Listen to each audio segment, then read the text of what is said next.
the bushes of the trees. It helps them keep away from their predators, keeps them nice and safe. Let's see. Alright, we have two animals, one on both sides of the truck. On the left, this black and white bird, that's a saddle-billed stork. They stand about 5 feet tall with a wingspan of about 9 feet, and we can tell the males and the females apart based on their eye color.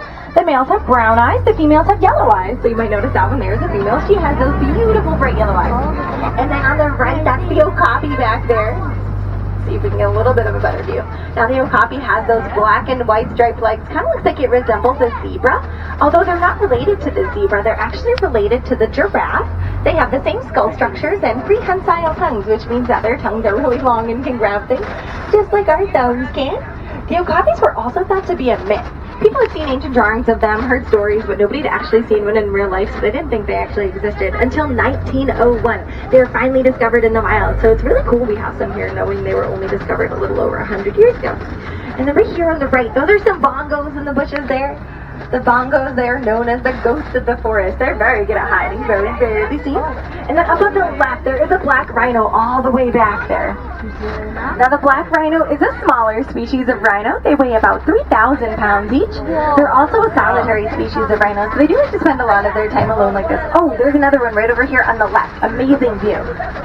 Now, unfortunately for the black rhino, there's only about 5,000 of them left in the entire world.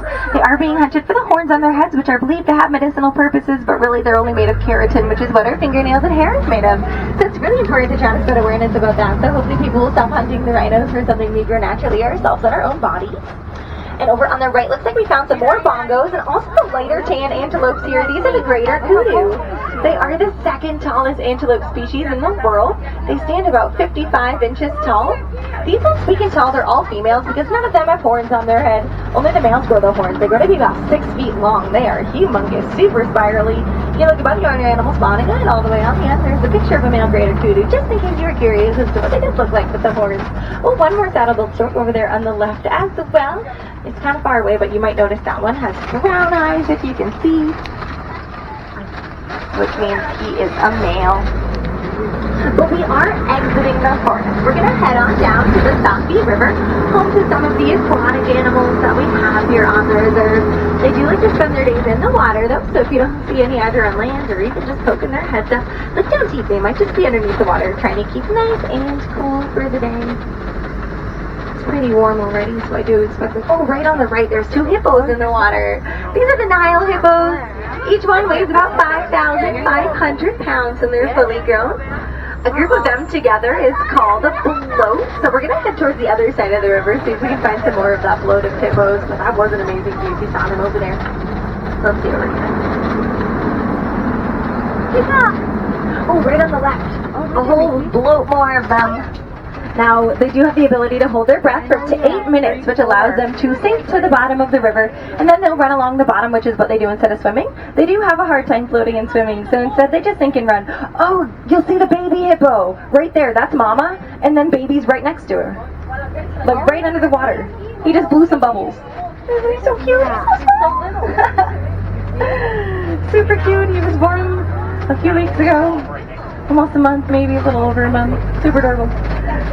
Now, they do also tend to sleep under the water as well, so because they do have to breathe every 8 minutes, they'll involuntarily poke their heads up out of the water, take a breath of air, and go back under, all still sleeping, which is pretty cool.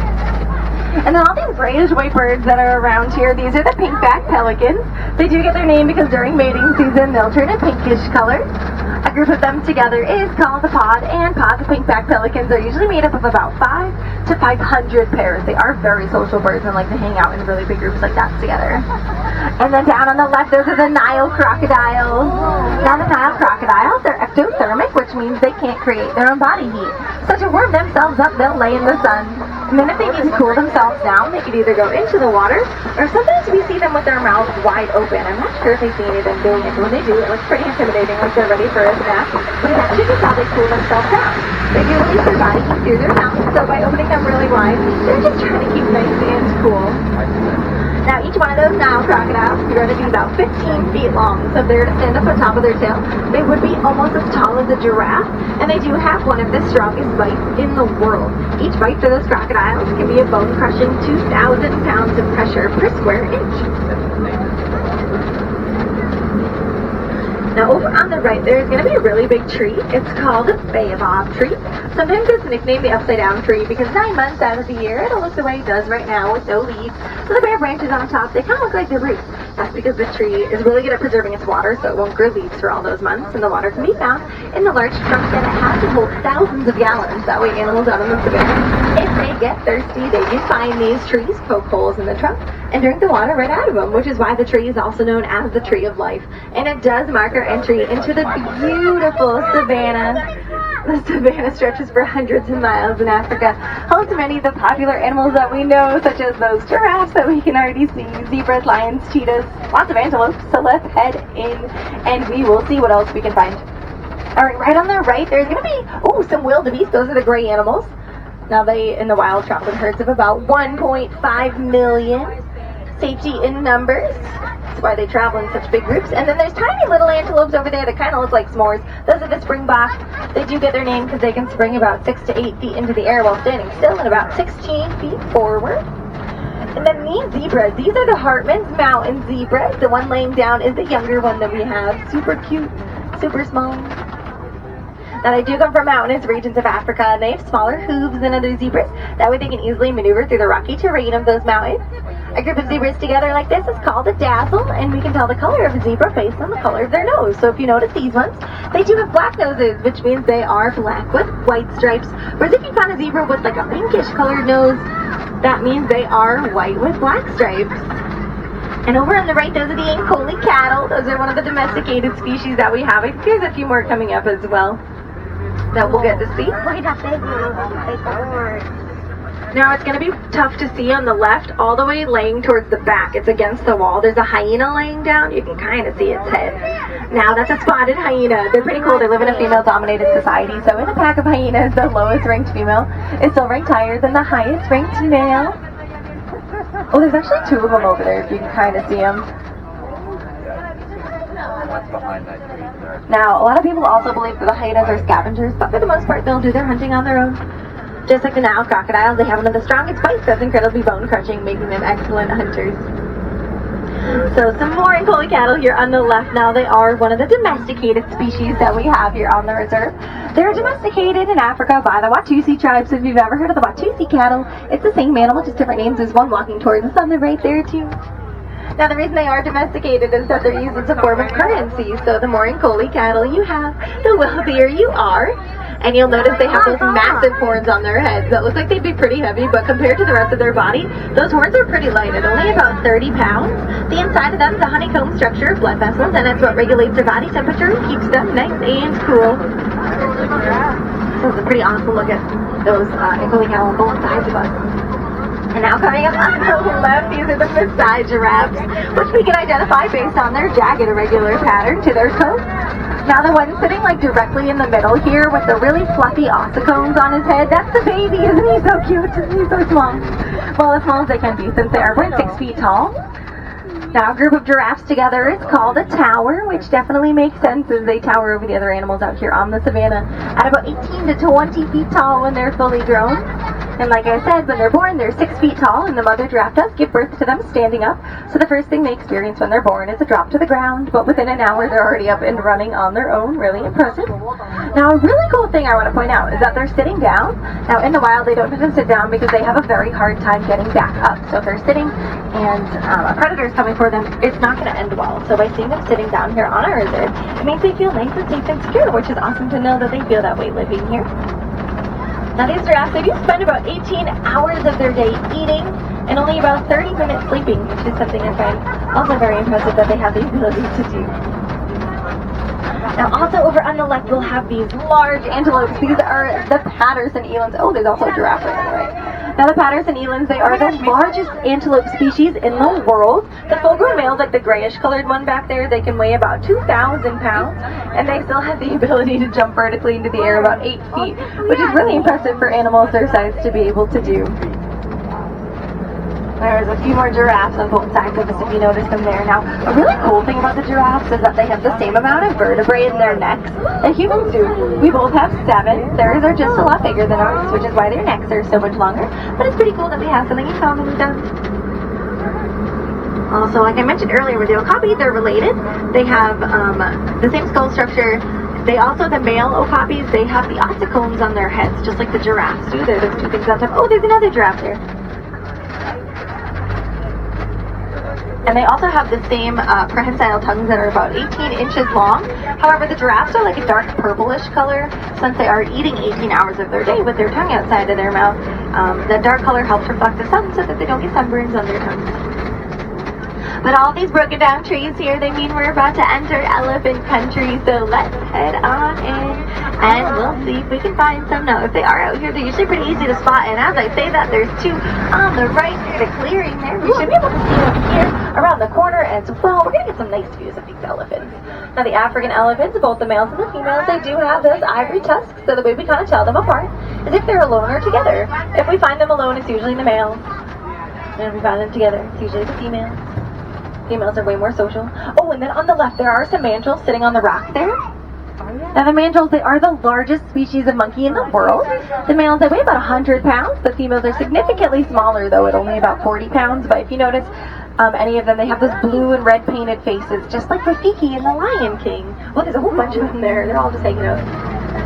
Now, the mandrills, they do have pouches inside their mouths, so when they go looking for food, they can eat a whole bunch. They can also store some in those pouches for later, just in case they get hungry and need a snack. They don't have to go looking for food again. They can just take it right out of those pouches. Very convenient. And there's the elephants again on the right. An awesome look here. Now, because the elephants do have those ivory tusks, though, they are unfortunately hunted for them. The ivory is sold on the black market at a very high price, so it's really important to try to avoid buying products that contain ivory. So hopefully the price for it will drop and people will stop hunting the elephants for their tusks, which would be amazing. They're also being hunted because farmers are encroaching upon their lands in Africa with their crops, and elephants will trample the crops, they'll eat all the crops, which of course upsets the farmers, their livelihood. So team here at Disney, they wanted to figure out how they can not only, oh, one more time over on the right. They wanted to figure out how they can not only help the elephants but the farmers as well. So they teamed up with some people around the world. They did some research, and what they found was elephants, they don't like the sound of bees, and they'll actually run away if they hear them. So what they did was they put beehive fences around the farmers' crops, and it ended up being very successful in keeping the elephants away, which kept them safe from being hunted, kept the crops safe from being trampled and eaten, and it gave the farmers some honey that they could sell from those beehives. So it's a win-win for all the parties involved, and it's really cool that a team here at Disney was able to figure that out, be a part of that research to help preserve the elephant population a little bit better. Now, if you notice these red clay walls that we're passing through, looks like there's some elephant tusk marks in it, so hopefully that means there's more elephants. Oh, right on the left, you can kind of see one out in the distance there. Oh, there's two or three of them out there. But the elephants, they love that red clay. They'll dig it out with their tusks, and then they'll eat it. It has a lot of minerals and nutrients in it, so it's kind of like taking a vitamin for them. It keeps them nice and healthy. Now, here in elephant country, you might notice a whole bunch of baobab trees, a lot of watering holes as well, and that's because elephants, they have excellent memory. Since they live in a matriarchal society where the eldest female's in charge, she'll memorize where all the good spots are to find water, and then she'll leave the rest of the herd to it. And other animals out here on the savannah, they also know that the elephants are really good at finding water, so they'll follow them as well, which is one of the reasons it's really important to help conserve the elephant population. Not only for them, but for the other animals out here that rely on them to find water. So you can kind of see them behind the baobab tree over there on the left. Have you noticed it's flapping its ears? They do that when they get really warm because their ears are full of large blood vessels. So when they circulate the air around their ears, it's cooling down their bloodstream, which then cools down their entire body. And by doing so, they can lower their own body temperatures by up to 15 degrees, which is pretty cool that they have the ability to do that for themselves. Looks like we might be able to see one more over on the left. It's kind of, once again, out in the distance, so.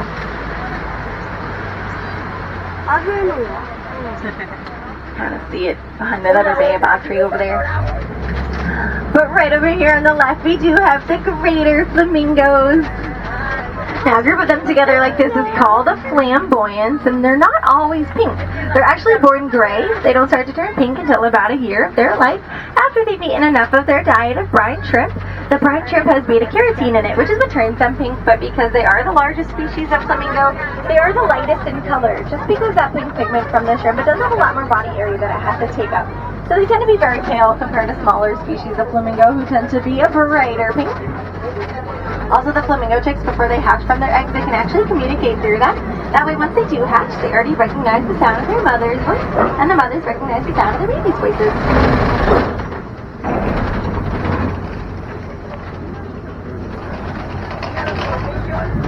Alright, now over on the left here, this is a white rhino.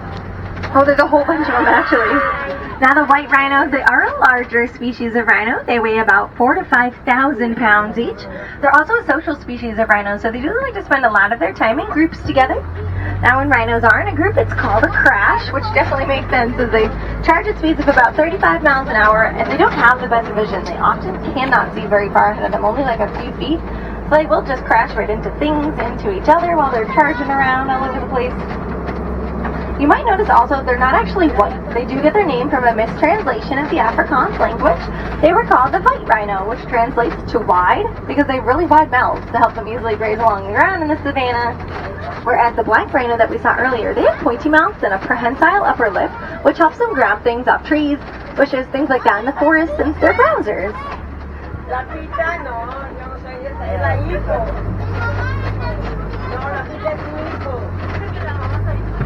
Alright, on the left, there's one roaming towards the back. There's a cheetah, if you can see the movement. We'll try to see it over here. It blends in very well back there. Now the cheetah, it is one of the only big cats that does its hunting during the day. Oh, there's a few more on this side too. Let's go see them. That's because they do have a very low success rate when hunting. Although they can run really fast at speeds of about 60 to 70 miles an hour, they can't maintain those speeds for very long, and they're not the strongest of the big cats either. So often, if they are hunting at the same time as the other big cats and they do catch something, the other big cats will actually fight them off and take their prey away. So the cheetahs like to hunt during the day when the other big cats are sleeping. That way if they catch anything, they'll get to keep it. Now they do have an advantage to hunting during the day. If you kind of notice, they have black markings around their eyes, which helps reflect the sun. That way if it does get super bright and sunny, they're still able to see really well. They are the only big cats that have non-retractable claws, which means 24/7 their claws are out and ready to be used.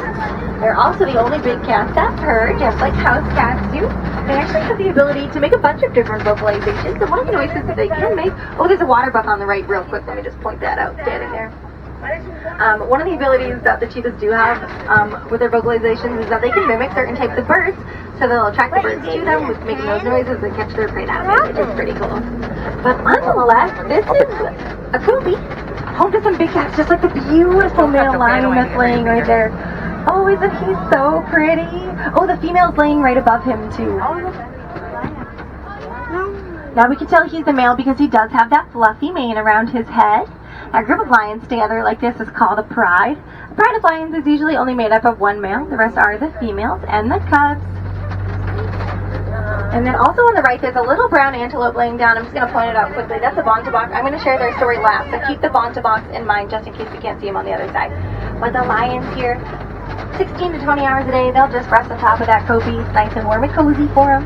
And then at night when they're ready to go hunting, it's actually the females that go out and do the hunting while the male stays back and protects the rest of the pride. And the reason they do like to hunt at night is they have great vision during the day.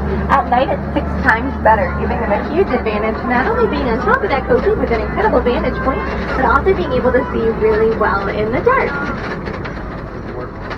And right here on the left, there's going to be a warthog. Now the warthogs, they dig out these burrows in the ground with their tusks, and then at night when they're ready to go to sleep, they back themselves in with their tusks facing out, and it helps to ward off predators in the middle of the night. That way they can sleep nice and safe and sound. However, they do like to work smarter, not harder. They're very intelligent, so often they will find already dug out burrows instead of digging out their own. And coming up on the right, you might be able to see the bontebok again, but there's also some more white rhinos, including the baby white rhino. Isn't he so cute? He's over there with Mama. He's so small. What happened to that? He's almost a year old now. So pretty small, super cute. And if you notice those yellow eggs on the ground, those are ostrich eggs. Each one weighs about 2 to 3 pounds. They're incredibly strong. Each one can hold about 200 pounds before they even crack, which is kind of why they're able to just lay out in the open like that. The parent ostriches, they're around here somewhere. They're keeping their eyes on the eggs, but they're not too afraid of them being broken, so they kind of sleep in there and go about the rest of their day. But we are about to enter the Magadi Glen. This is where the warden's post is. Now the wardens are in charge of the reserve. They make sure all the animals are safe and happy and healthy while living here.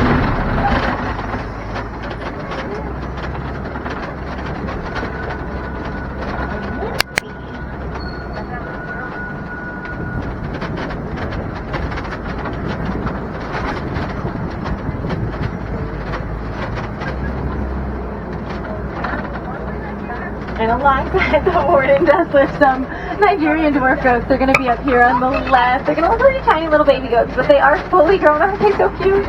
Oh my gosh. Look at them. Now, just like the Ankoli cattle that we saw earlier, they are the other domesticated species that we have here on the reserve. They're domesticated for a few reasons, the main one being the milk that they produce, very nutritious, great for people, also very valuable, so also for the people that own these goats that can then sell that milk. But back to the Bontebok, that little brown antelope that I quickly pointed out, over by the rhinos and the lions. Now they have an amazing story. At one point there was only 17 of them left in the entire world. They were being hunted for eating the nearby farmers' crops until one day one farmer said enough was enough, there's only 17, we have to save them. So he herded them all together, kept them nice and safe until he was able to contact a reserve to come and take them all. And so far they've been able to increase the population from 17 to almost 3,000, which is really incredible knowing that they almost went extinct. But now they're doing so much better. Most of them still live on reserves like this one so that we can monitor their populations, but maybe one day they'll be able to be released back in the wild, which would be amazing. Knowing their journey from almost extinction to now thousands of them thriving. But I love their story so much. Just to show that really anybody can help these animals. Sometimes all it takes is that one person to make a difference. And for Bontebok, there's one farmer. So I hope you guys find some interest in any of you wanting to help out these animals in any way that you can. But if you like to see some more cool animals today, there's a few walking trails here in the park. One of them's going to be right past where I dropped you guys off, called Gorilla Falls. They have some gorillas, monkeys, meerkats, naked mole rats. They have an underwater view of hippos. They have another species of zebra over there as well. Lots of animals. There's also a walking trail over in Asia. It's called the Maharaja Jungle Track. They have some cool animals like the Sumatra tiger, Komodo dragon. They have a whole bird aviary, which is really cool. So both of them are about a 15-minute self-guided walking trail if you'd like to check out either of those today. They do close a little bit earlier than the rest of the park, though.